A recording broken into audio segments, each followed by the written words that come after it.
Today we're reviewing Mini DiverCity by eSphere Games. I'm Mark Maya. Welcome to Board Game Coffee.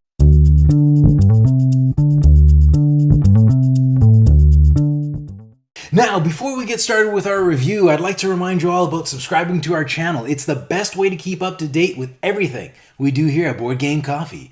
And if you're already a subscriber, welcome back. Mini DiverCity is a cooperative hand management game for 1 to 7 players, where players work together to stop evil corporations from exploiting this beautiful archipelago, destroying its coral reef, and endangering all the species that call it home. When I first saw Mini DiverCity, I thought to myself, kids game. I mean, why wouldn't I? Just look at it. The box alone screams grade school book fair. But don't get me wrong, I think the art in Mini DiverCity is great. But it's got a kind of educational cool, something only teachers or out-of-touch parents would think that that's what their kids want. When, in actuality, what they really want looks a little more like this.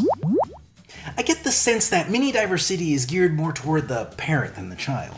Which is a smart move considering kids lack the appropriate funds to procure such luxuries. And I'll admit, at first glance, the box art for Mini DiverCity didn't really appeal to me. Because, well, to put it simply, I don't have a family. Aww. Okay, well, that's not a lot sadder than it was. What I mean is, I don't have kids.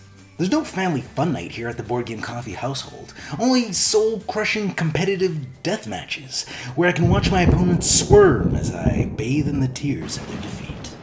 Whew, that got dark. You need help. Anyway, childlike appeal aside, don't let this box art fool you. Mini DiverCity is hard. I mean, like, silly hard. To the point where you just have to sit back and laugh and ask yourself, what? Easy to learn and play? Yes. But winning? That's another story entirely. At times, I think it'd be easier to actually save the planet. You see, your goal in Mini DiverCity is to stop evil corporations from moving in and ruining everything, as evil corporations tend to do. And to stop them, you're going to have to prove to the powers that be that these corporations pose a threat to the neighboring sea life. And to do that, you're going to need to save enough marine life to present your case. And you got to do it before the corporation turns the area into luxury resorts or kills off all the sea life. Gameplay in Mini DiverCity is easy enough to understand. At the start of each player's turn, flip over a corporation card and do whatever nasty thing it tells you to do. This normally entails of one or two things.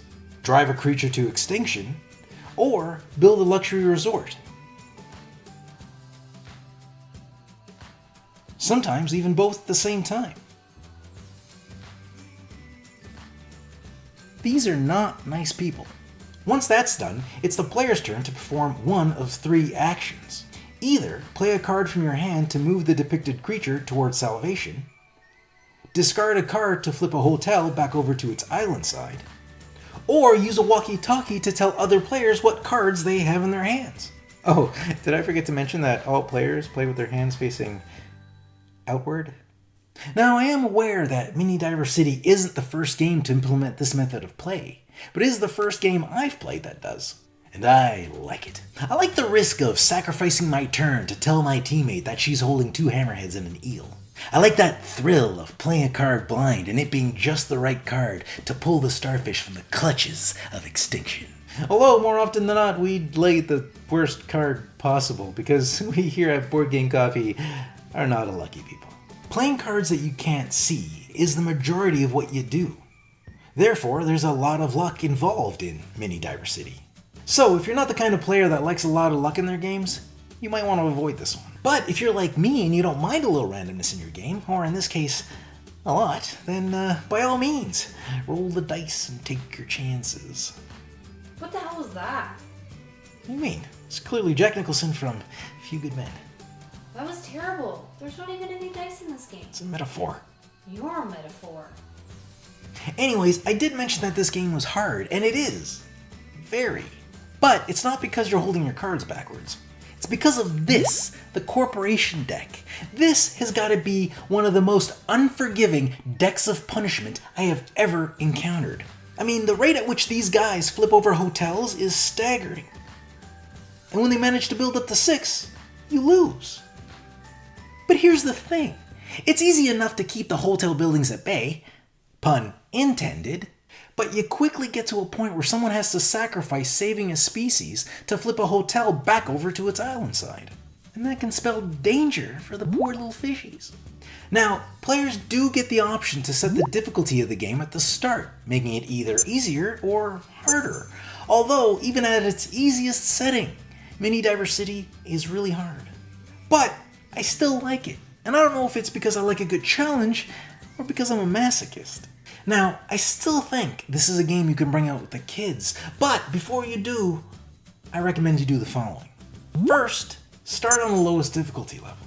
Second, play with the beginner variant, which softens the blow of some of the harsher corporation cards. And lastly, play with the team variant, which allows you to play with all the divers and utilize all of their abilities. Combine those 3 variations and you got yourself a solid family-friendly challenge with a greater chance of victory. Now, if Mini DiverCity was a 2-hour event, I'd be less forgiving of its difficulty level. But since you can play a game in like 15 to 20 minutes, lose, and then go again, I'm okay with it. Now, it's not often that I play a game that ends up with high fives around the table. But Mini DiverCity is one of those games. So, final verdict? I enjoy beating my head up against this game. I like that I lose more often than I win because it makes the wins feel that much sweeter. And if you apply the optional rule variations, which I mentioned earlier in this video, which are also detailed in the rule book, I do think that Mini DiverCity is a great game for family night. And for you more experienced players, it's a great filler game for when you don't want to break out those epics. And I'm pretty sure this is a game I'll bring out quite often. And you know why? Because in 6 months, when I dust this off my shelf, I'll still know how to play. Do you know how rare that is for me? And because of its size, it travels well.